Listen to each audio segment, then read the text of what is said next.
इथं आलो, या बाबळी सगळ्या आपल्याला ऐकू राहिल्यात असं वाटतंय मगाशीपासून. आणि त्या तुमच्या गुरु पण आहेत, कदाचित शिष्याची मुलाखत ऐकतायत. म्हणजे बाबुळवन माझं लहानपणापासूनच बाबुळवन मित्र आहे.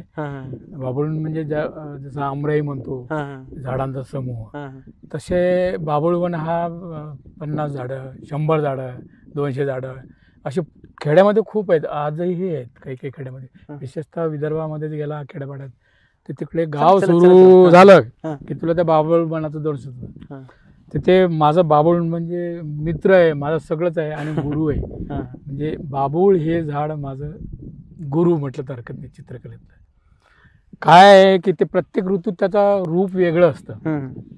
जसं आपण माणसाचं जसं तारुणपण मध्य काय असतं तसं बाबुळीचं सुद्धा ते वयात आल्या की इतकं सुंदर दिसतं. ते खोड फांद्या आणि आता साधारणतः ऑगस्ट सप्टेंबर हे फुलारले जे म्हणतात हिरवळ पण आहेत, फुलं येतात, फार सुंदर दिसते. नटलेल्या एखाद्या बाईसारखं, हळद लागलेल्या बाईसारखं ते बाबुळीचं झाड दिसतं.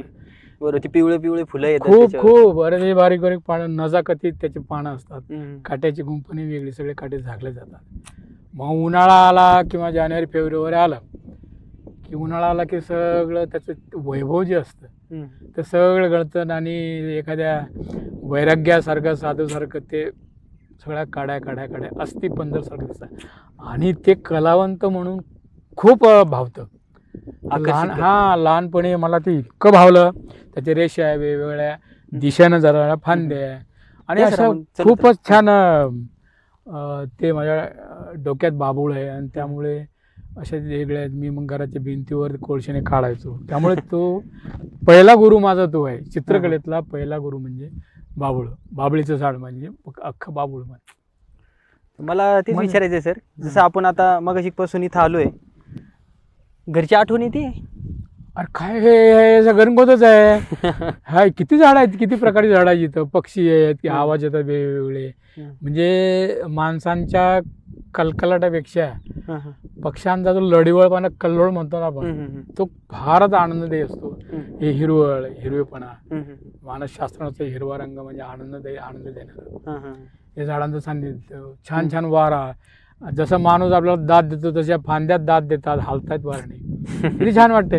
काय घरची आठवण याची काही संबंध नाही. हेच घर म्हणजे मी 4 भिंती नाही म्हटलं सर, जिथं तुमचं बालपण गेलं. हा मग आता हे बाबळी पाहिलं ना की मला माझं बालपण नव्हतं. कारण माझ्या घरासमोर त्या बाबळीचं ते बाबूळ होतं घरासमोरच. त्याच्यामुळे पहिलं माझं ते म्हणजे अनेक झाडामध्ये मला बाबूळ दिसली की तसं नाही काय बा. अनेक बाया बघितलं का आईच्या वयाची जर बाई दिसली की ते आईची आठवण येते. माईची, आमच्याकडे मा म्हणतात, ते माईची आठवण येते. तसं झाडं सगळं बघितलं म्हणजे खूप छान छान बघितलं. बाबूळ बघितली की मला ते माझ्या गावाची आठवण येते. आणि ते म्हटलं हे आपलं माय आहे बा, आशीर्वाद दिल्यासारखं. ते फांदे हल्ले की मला आशीर्वाद दिल्यासारखं होतं. मला खूप आवडतं बाबळी झाड. त्याच्यामुळे आठवण वगैरे कुठल्या माणसाची किंवा. आणि एक वैशिष्ट्य आहे, तू बाहेर जर गेला ना कुठं जंगलामध्ये, कशाचीच आठवण येते. ते झाडातलं झाड व्हावं, पक्षातलं पक्ष व्हावं, दगडातला दगड व्हावं. निसर्गाचा सान्निध्यातला निसर्गाचा घटक होऊन तुम्ही जगला की त्याला आनंद, त्याला तोड नाही, त्याला मोजता येत. कुठलाही कलावंत असू दे, संगीत असू दे, नाटकावाला असू दे, नाटकातला असू दे, ते फॉर्म मिळतात रे तुला. प्रत्येक तुम्हाला असं वेगवेगळं दृश्य फ्रेममध्ये दिसतं आणि एक फॉर्म तयार होतो.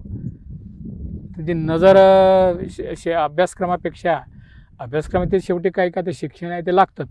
पण जेव्हा प्रत्यक्षात तुम्ही प्रात्यक्षिक करता, बाहेर येता, तर ती जी फ्रेम तुम्हाला दिसते ती खरी.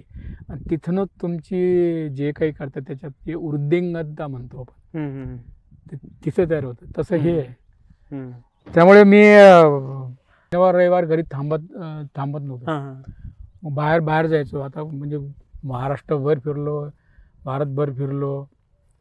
आता नगरमध्ये बाबा असं झालं की कुठेतरी गाडी काढायची, पूर्वी सायकल होती खूप. मग कुठे जायचं ना, दगडाच्या सांगण्यात जायचं, विषय मिळतात वेगवेगळे. तिथं कामगार असतात, शेतातले असतात, त्यांचे पेहराव असतो, त्यांचे पोझिशन मिळतात. रेखाटनाला तर खूप वेगवेगळे चान्स असतात. कोकणामध्ये वेगळं, विदर्भामध्ये घेतलं, अॅनाटॉमी वेगळी. इकडे सगळे गोरे गोरे गोमटे कोकणात, तिकडे सगळे काळे सावळे सगळे ते विदर्भात उन्हाने झालेले रापलेले किडकिडी. चंद्रपूरकडे गेलं तर आणखीनच आहे. चंद्रपूर म्हणजे ते आगर आहे, ते सौंदर्याचं. ताडोबा जंगल तिकडेच आहे विदर्भात, आगर आहे ते. बांबूची झाडं, काय बांबूचं बन म्हणजे 200-300 किलोमीटर. बल्लारपूरला कागदाचा कारखाना आहे, त्याला बांबूच लागतात. जसे ऊसाचे ट्रक आहेत आपल्याकडे कारखान्याचे, तसे बल्लारपूरला त्या भागामध्ये बांबू आणण्याचे ट्रक आहेत. ते एका वेळ गेलो होतो मी ट्रकला, तो म्हणाला येऊ नको, प्रचंड ऊन असतं, प्रचंड हे असतं. म्हटलं जाऊ दे, आलो, येऊ दे, काय हरकत नाही. पायाला फोड आलं ते माझ्या. ते आमचा कवी मित्र होता, त्याचा मेहना होते, बहिणीचा नवरा त्याच्यावर. तर ते असे मग ते बांबूचे रेखाटणं, काय सौंदर्य बांबूचं. प्रत्येक जसं माणसाचं सौंदर्य असतं व्यक्तीचं, तसं झाडाचं, प्रत्येक झाडाचं सौंदर्य असतं. आणि हे मग चित्रकाराला भावतं, ते वेगवेगळ्या रूपात येतच ते. बरोबर. असं ते म्हणून जंगलात कुठे गेले की कशाची, मला तर कशाची आठवण येत नाही. फार छान वाटतं. सर आता थोडं मी तुम्हाला जंगलातून परत एकदा थोडं बालपणाकडे नेतो. बरं. हो. कारण की तुम्हाला थोडी घरची पण आठवण आली. हो. तर कुठे गेलं सर बालपण नेमकं? माझं चिखलगाव म्हणून अकोला जिल्ह्यामध्ये गाव आहे, चिखलगाव. तर तिथं माझं सगळं बालपण, जन्म तिथलं आहे. 4थी पर्यंत शिक्षण तिथंच झालं. आणि प्रचंड गरिबी, म्हणजे गाव कोसाबाहेरचे जे जगणं आमचं त्यावेळेचा काळ, तो 47ला जन्म आहे माझा. आणि तो काळ लागला की इतकं प्रचंड, म्हणजे खेड्याची जी व्यवस्था आहे ती इतकी भयानक होती त्यावेळेसही, प्रचंड होती. दारिद्र्य, शिक्षण नाही, लोकशिक्षण कधीतरी गाडगे बाबा सारखा बाबा तिकडलं यायचं, हे लोकशिक्षण. फक्त लोकशिक्षण म्हणजे माणसाला माणूस म्हणा, चांगलं म्हणा. आता मी ज्या शाळेत होतो ना, ते आमची दलितांची मुलं 3 जण बाजूला ठेवायची, मध्ये 3 फूट अंतर, आणि बाकीची पोरं बसायची. काही 17-18 पोरं होती, आम्ही 3 जण बाजूला बसायचो शाळेत. हो, दूर बसायचं. काय अंगावर कपडे नाही, काय नाही, म्हणजे चड्डीला थिगळं, कशी तरी ते पाटी, म्हणजे ते अशा तऱ्हेतून ते शिक्षण. त्यावेळेस चित्रकला विषय नव्हताच ना. साधारणतः 47 म्हणजे 51, 4, 5, 52 गोष्ट असेल. 6 वर्षाचं असताना शाळा त्यावेळेस घ्यायची ती.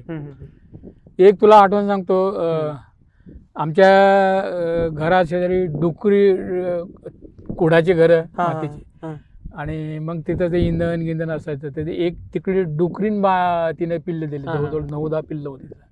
आणि इकडल्या बाजूला कुत्रीने पिल्लं दिली, तिला 6 पिल्लं होते जवळजवळ. आता लहान मुलांना पिल्लं खूपच आवडतात. तर काय व्हायचं, ती इतके भांडणं व्हायचे, ती पिल्लं ही त्यांना काय विचारते, थोडं तर चालायला की ते त्या डुकरींजवळ जायची, डुकरीची पिल्ले कुत्रीची व्हायची, आणि रोज भांडणं व्हायचे सगळे आमचे. मग घरचे वैतागले, मग ते काय झालं, त्या भांडणामध्ये डुकरीन गेली निघून. अरे, तर ते कुडाची हे असल्यामुळे, ते कूड म्हणजे त्या पारडाई आहे, त्याचे थोडं क्षेत्र होतं, ते पिल्लू एक अडकलं डुकराचं, ते गेली निघून. ते ओळखलं मागं, मी पाहिलं त्याला, मी त्याला धरलं, खिशात घातलं, एवढंच होतं ते. खूप छान दिसायचं. मग मी त्याला आणलं, मग त्याला भाकर तुकडा दिला, हे करायचा. मग शाळेत जायच्या वेळी त्याला काय करायचं, कोंबड्याचे तर ते डाला त्याच्यात त्याला ठेवायचं, भाकर ठेवायचं. मग आलो की त्याला यायचं, त्याला माझा लढा लागला. ते जवळजवळ 8 सगळे घरचे बोलायचे, सगळे बोलायचे. एक ते निषिद्ध जनावर, अस्पृश्य विचार, प्राण्यामधला अस्पृश्य प्राणी तो डुक्कर म्हणजे. आणि ते ठेवायचं खूप. मग ते सगळे म्हणायचे जाऊ दे, त्याचं आवडतं, जाऊ दे. मी जवळ घेऊन झोपायचं त्याला. 5-7-8 दिवसाने काय झालं की ते जायचे, मी शाळेत गेलो, कुत्रे आहे ना, त्या कुत्र्याने ते मारलं, ते नेलं ते. तर मला इतकं वाईट वाटलं, ते खूप माझा लढा लागला होता. तर फुटकी पाटी होती, मी काय करायचं, मग तुम्हाला आठवण आली की त्याचं ते माझ्या लहान पोरं कशी चित्र काढतात तसं त्या मी डुकराचे चित्र काढलं. काय झालं, तशीच पाटी मी गेलो शाळेमध्ये, आणि ते पाटी वर काढून ठेवली. तेवढ्यात ते शाळेचे तपासणीत वगैरे आले, ते आमचं रोडवरच गाव, आणि ते आमच्या शाळेच्या मधून गेले. त्यांनी पाहिलं ते पाटी फुटकीन, हे काय काढलं. बरं त्यावेळेस विषय वगैरे नव्हता ना, चित्र काही नसतं ना पहिली. तर ते हे काढलं. ते त्यावेळेस ते सगळे खादीदारी, शिक्षक खादीदारी, अधिकारी खादीदारी, प्रभाव होता ना. बरोबर. तर त्यांनी पाहिलं, ते तुम्ही असंच पोरांना शिकवता का भारत स्वतंत्र झाला अशी पिढी होणार का डुकरासारखी? काय काढलं ते निजे कशाला काढलं ते? आणि ते मास्तरला लय खराब अपमान झाला ना. ते साहेब निघून गेला आणि अर्धा तासानं जे मला मारलं त्यांनी. मग गावरान शिव्या सगळ्या त्या पिढीच्या.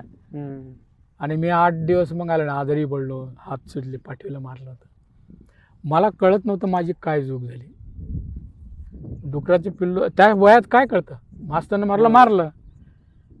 मग ते आजी आमची सगळे बघ का मारलं तर ते बघायला आला होतो, तर हात सुटले होते, हे होतं. दवाखाना नाही त्यावेळेस, काही नाही. झाडपाला लाव, चुना लाव, गुळवेल लाव. 8 दिवसाने उतरली ती.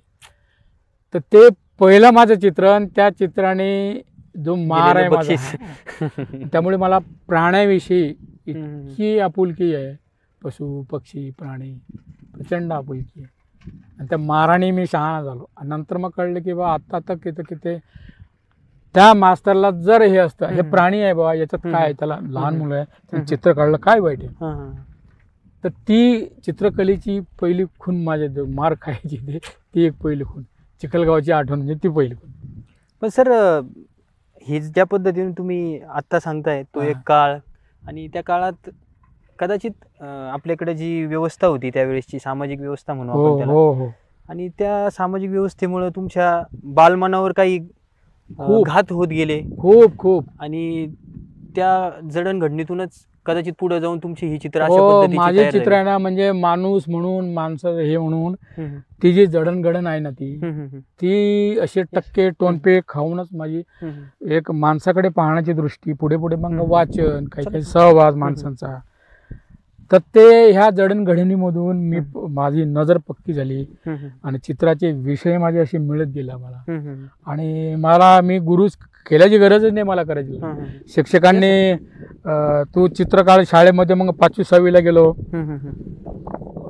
शाळा बदलली, तर ते एलिमेंटरीला वगैरे पोरं 7वी 8वीला बसतात ना, तर तो म्हणाल तू, मी काढायचो चित्र, पण मी काढायचो माझ्या शैलीने काढायचो. ते म्हणजे तू योग्य नाहीये, तू असे तू नाक डोळे काही काढत नाही, तू काही लायकीचं नाही आहे. मला बसूच दिलं नाही, चित्रकलेला परीक्षेला बसूच दिलं नाही मला. मग त्यावेळेला काही वाटत नव्हतं, नाही तर नाही असं ते ही. आणि दुसरी गोष्ट की मी माझे वहीचे शेवटच्या पानं आहे, मूड लागलं की मी त्याच्यावर चित्र काढायचो पिरियडमध्ये. समजा बाप सर नाही आले किंवा ऑफ आहे, तर मी माझी सगळी ते शेवटची पानं सगळी चित्र भरलेले. सगळे पोरं हेंबाळ्या काय काढून राहिला पाहिजे का, तू हे एका काही किडे माकोळे काढून नाही काढले का, एका चित्र वय का हे, असं ते मग खूप पोरं हे करायचे.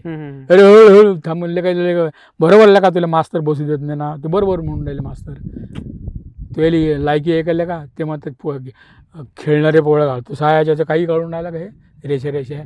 तुम्ही काय करायचा, आधी मानवासारखे नाही का लाईनिंग काढायचो, ते दाखवायचं, हात पाय माझ्या शैली दाखवायचो, पण ते चेहरे नाक आणि डोळे मी अजिबात काढतो. तर ते जमत नसल्यामुळे सरांनी हे नाही केलं. तर मग ही अशी ती वागणूक असं करत ते. आणि योगायोग माझा मित्र फार चांगला मिळाला त्या लायब्ररीमध्ये, त्याच्याबरोबर जात होतो मी वाचनालयात. खूप जुनी लायब्ररी आहे अकोल्याची, बाबाजी देशमुख वाचनालय. ते 150-200 वर्ष झाले असतील. खूप जुनी पुस्तकं, मासिकं यायची. त्याच्यात ती मग मी बघायचो वेगवेगळी चित्र, वेगवेगळी. आणि ते मला कळत गेलं, अरे हे तर हे माझंच आहे. M.F. हुसेनची चित्र धर्मयुग निघायचं बघ त्यावेळेस, खूप 60-62 म्हणजे 50-60 वर्ष त्यावेळेस ते भारतभर फिरायचे. तर ते राजस्थानमधले ते ज्यावेळेस गेल्यानंतर त्यांची काही रेखाटनं ती त्या धर्मयुगमध्ये यायची, इलेक्ट्रिसिटी धर्मयुगमध्ये. खूप त्या वयात काय कळते M.F. हुसेन कोण आहे, काय कुठले चित्र, हे हेब्बर, के हेब्बर. अरे फार असे त्या काळात त्या धर्मयुगने चांगल्या आर्टिस्टचं असं काही येत होतं. आणि म्हटलं अरे हे तर माझ्यासारखंच आहे. मला असं वाटलं की हे आहे बा 8वी 9वी 10वी पोरगा.